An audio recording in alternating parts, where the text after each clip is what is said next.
Olá, sejam todos bem-vindos ao curso de formação de 2021, organizado pelas nutricionistas da Coordenadoria da Merenda Escolar. Este ano ainda é atípico, em função do coronavírus. Devemos tomar cuidados extras com relação à prevenção a esse vírus. Afinal, como garantir a segurança ao retorno dos nossos alunos? Para tanto, foram organizados documentos, foi feito levantamento com base em órgãos oficiais do que é de fato seguro para que ocorra essa retomada das aulas presenciais. Esse documento, intitulado de protocolo, vem com uma série de medidas, entre elas de reforço da higienização, medidas adicionais no momento do recebimento, além das práticas necessárias de pré-preparo e preparo dos alimentos, e será também abordado a questão da distribuição das refeições.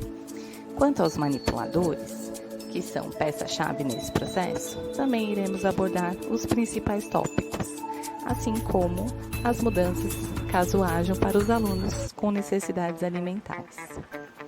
Afinal, essa não é uma luta fácil, mas estamos aqui munidos de bastante conhecimento para que todas as práticas necessárias de higiene possam ser adotadas.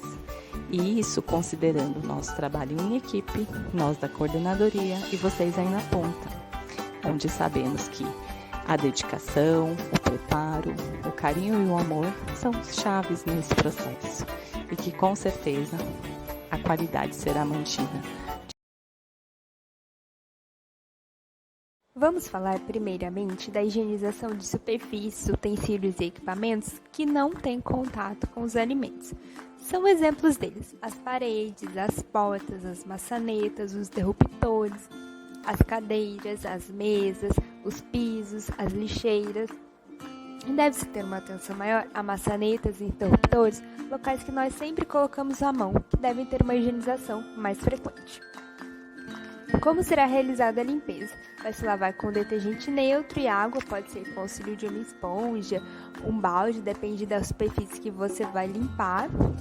Após isso, vai se enxaguar com água corrente ou passar um pano úmido para retirar a espuma e vai deixar secar naturalmente. Após a limpeza, será realizada a higienização, que pode ser feita com solução clorada, que são 2 colheres e meia de sopa de água sanitária ou 40 ml para cada litro de água utilizado, ou também pode-se utilizar o álcool líquido 70%, que pode ser borrifado ou passado com auxílio de um pano. Após isso, é só esperar secar. A frequência da higienização é azulejos até a altura da bancada, 1 vez ao dia, pias, torneiras 3 vezes ao dia, lixeiras, assim como pisos, rodapés e ralos, 1 vez ao dia no final do expediente. Lembrando que, caso necessário, pode-se aumentar a frequência dessa higienização. Agora vamos falar da higienização de superfícies, utensílios e equipamentos que entram em contato com os alimentos. São alguns exemplos deles: o fogão, a geladeira, as bancadas, os copos, os pratos, os utensílios de servir, o liquidificador. A limpeza deles deve ser feita normalmente com água e detergente. Depois de enxaguar e deixar secar naturalmente, devem ser higienizados com solução clorada ou álcool líquido 70. Lembrar que, caso vá utilizar a solução clorada, deve ser enxaguar depois do uso. Neste processo, deve ser utilizada água sanitária própria para alimentos, já que algumas marcas possuem desinfetantes e outras substâncias que, se entradas em contato com o ser humano via oral, podem causar malefícios. Então, sempre ler o rótulo antes de utilizar para este processo. Como será realizada a higienização? Com a solução clorada, deve-se fazer 1 colher de sopa ou 10 ml de água sanitária para cada litro de água. Após isso, é só utilizar. Lembrar que a concentração de água sanitária é diferente da utilizada para superfícies e utensílios que não têm contato com os alimentos. Neste caso de agora, vai ser menor.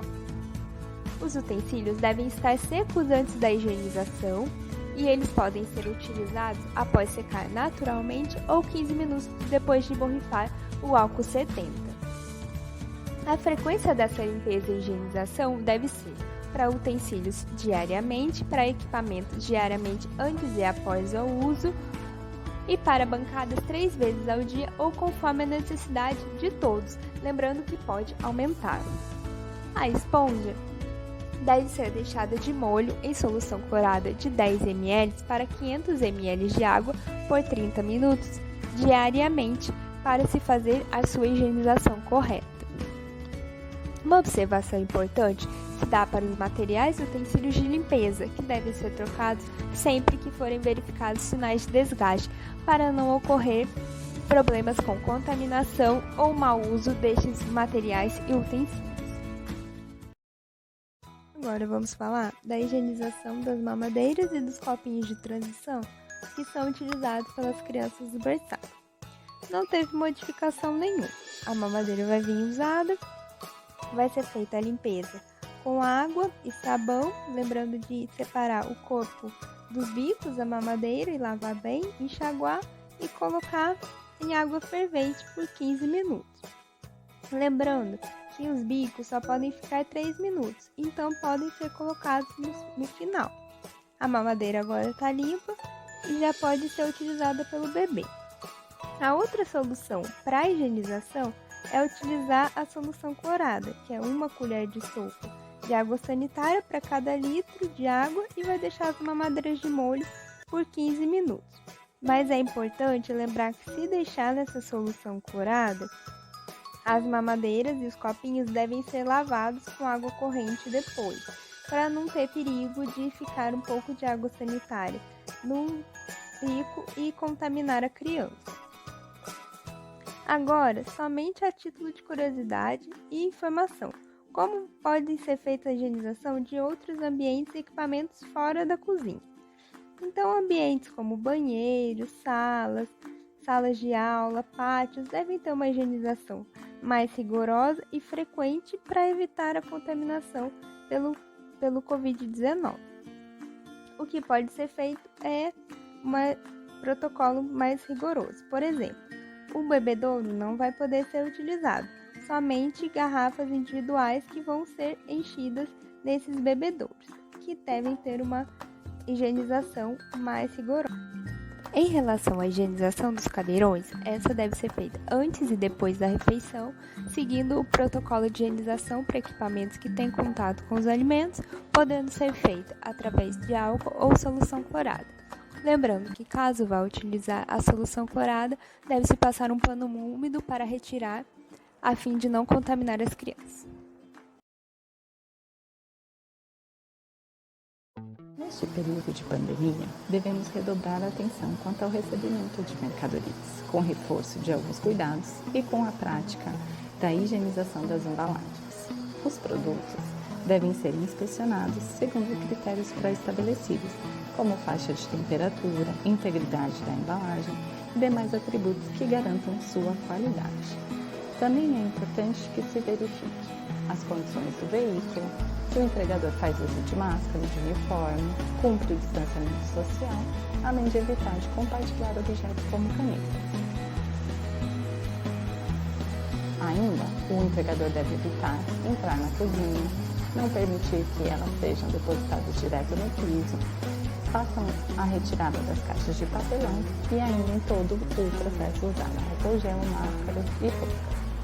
Quanto à higienização das embalagens, apenas latas e caixinhas podem ser lavadas com água e sabão. Boa parte das embalagens mais sensíveis não podem usar essa prática.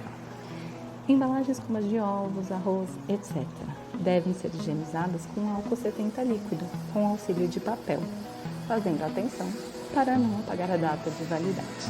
Quando não for possível nenhuma dessas duas práticas, as embalagens devem ficar então em quarentena, respeitando os tempos de espera, conforme o quadro apresentado, de acordo com o material da embalagem. Agora, é só manter a organização do estoque, sem esquecer do critério de validade, que é quando o primeiro item a vencer deve ser o primeiro a sair, e o ambiente estará seguro. E a segurança também é o elemento que domina no cenário da preparação de qualquer alimento. Então, devemos seguir adequadamente as boas práticas. Isso é fundamental.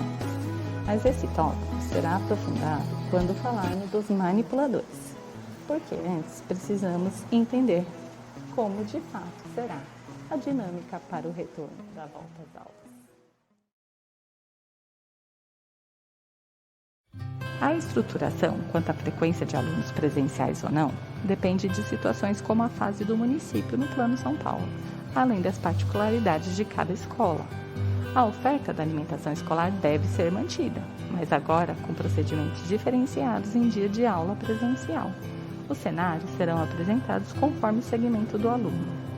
O esquema de alimentação prevê diferenciação conforme as faixas etárias atendidas, que contempla berçário, infantil, pré e fundamental. Inicialmente, os alunos irão uma vez por semana, permanecendo 5 horas, e com as refeições em sala de aula, com os cuidados necessários. Algumas unidades, além de atender de manhã, também terão atendimento à tarde, mas todas devem adotar escalonamentos de horário de entrada e saída. Para o B1, todas as refeições serão na escola, em 3 momentos: de jejum, a fruta na colação, finalizando com a refeição em forma de papa mais a sobremesa. Do B2 até o pré, teremos o de jejum e a colação na escola, composta de 2 itens cada, e na saída será entregue a marmita, sem os itens extras que foram antecipados. O Fundamental 1 e demais alunos do período da tarde receberão primeiro os itens da colação e posteriormente o lanche com leite. A retirada da marmita também será na saída.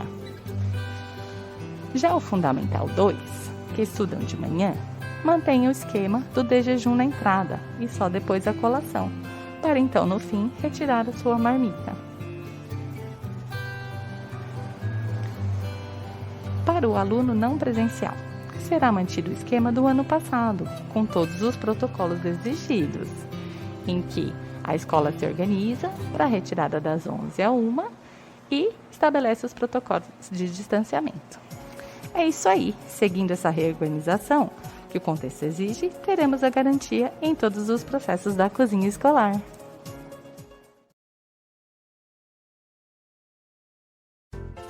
Para a prevenção da Covid-19 e da contaminação dos alimentos, os manipuladores devem manter distanciamento de no mínimo 1 metro de distância, a máscara deve ser trocada a cada 2 ou 3 horas, são proibidos colares, brincos, alianças ou qualquer outro adorno que pode ser fonte de contaminação. O manipulador deve evitar tocar os olhos, a boca, a máscara enquanto manipula os alimentos. Os cabelos devem ser sempre protegidos por touca e as unhas sempre mantidas curtas e limpas. Usar uniformes limpos e conservados e trocá-los diariamente. Todo local de manipulação de alimentos deve dispor de um lavatório exclusivo, sabonete líquido neutro, onde não pode ser utilizado sabão em pedra nem detergente, papel descartável para secagem das mãos e álcool 70 para complementar a higienização. As mãos devem ser higienizadas nas seguintes situações: ao chegar ao trabalho, após utilizar o banheiro, manipular alimentos crus, tossir, espirrar, manipular o lixo, tocar na máscara, utilizar utensílios e materiais de limpeza, vestir e retirar luvas descartáveis, tocar em objetos como celulares e após comer, beber ou fumar. No caso das máscaras, que são de extrema importância em todo ambiente escolar, estas não devem ser compartilhadas, devem ser trocadas sempre que tossir, espirrar ou cair no chão. Ao colocar a máscara ou retirar, deve ter contato somente com os elásticos, não tocar na frente da máscara. As descartáveis devem ser desprezadas após o uso e as de pano devem ser lavadas corretamente. Troque a máscara caso esteja úmida ou molhada. Não deixe celulares expostos onde há manipulação de alimentos. Se forem utilizados, deve ser realizada uma limpeza do aparelho com pano descartável embebido com álcool. Evitar falar sem necessidade, não assobiar, cantar ou comer na área de manipulação de alimentos. O uso de luvas descartáveis não é uma exigência na legislação sanitária vigente.